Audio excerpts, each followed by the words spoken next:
Supply shortages, empty shelves, rising prices, and an economy that is heading off a cliff faster than the coyote chasing a roadrunner? What on earth do Americans have to complain about?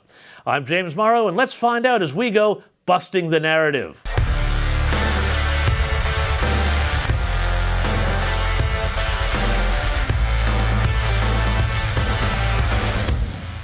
Well, the big story out of America, of course, is the fact that suddenly, in the land of plenty, supply chains are falling apart. There are shortages in grocery stores, inflation is on the march, and consumer confidence is in the toilet. And it's not just in the supermarkets either. Even Dunkin' Donuts is now out of donuts. And there's more. According to the Washington Free Beacon, the shortage of all sorts of things is delaying auto parts, such as oil filters and carpeting, causing mechanics to wait weeks rather than days to finish routine maintenance.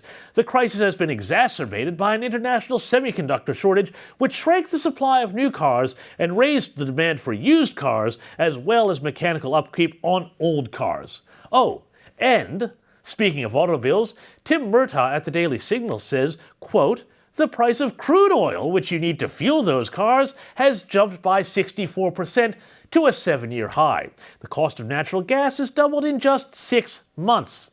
Heating oil is more expensive by 68% just in time for winter, and gasoline is over $3 per gallon on the national average, up by almost $1 over the past year."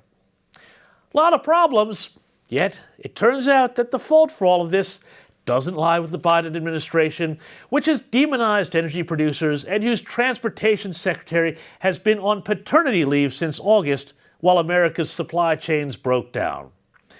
No, my friends, the fault lies with the American people. Because you see, in an extraordinary bit of gaslighting, the Washington Post ran this op-ed this week saying that Americans should quit complaining and instead learn to make do with less. Wrote the author, Micheline Maynard, American consumers, their expectations pampered and catered to for decades, are not accustomed to inconvenience. So, rather than living constantly on the verge of throwing a fit and risking taking it out on overwhelmed servers, struggling shop owners, or late arriving delivery people, we do ourselves a favor by consciously lowering expectations. Sorry, but democracy dies in darkness? Democracy dies in breadlines is more like it. It's a theme that was picked up by White House Chief of Staff Ron Klain, who last week retweeted someone suggesting that the supply chain crisis was really just a high-class issue. Well, sorry, mate, but Americans like to think of theirs as a high-class country, not the sort of place where top administration officials start normalizing third-world shortages. Yet for all the heavy lifting the media has been doing for the Biden administration, it's just not enough.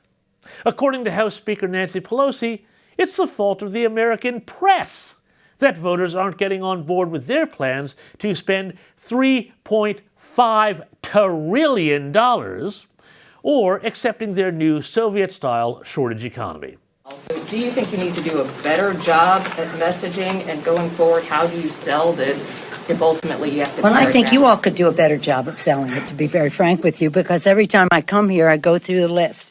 Family and medical leave, climate, the issues that are in there.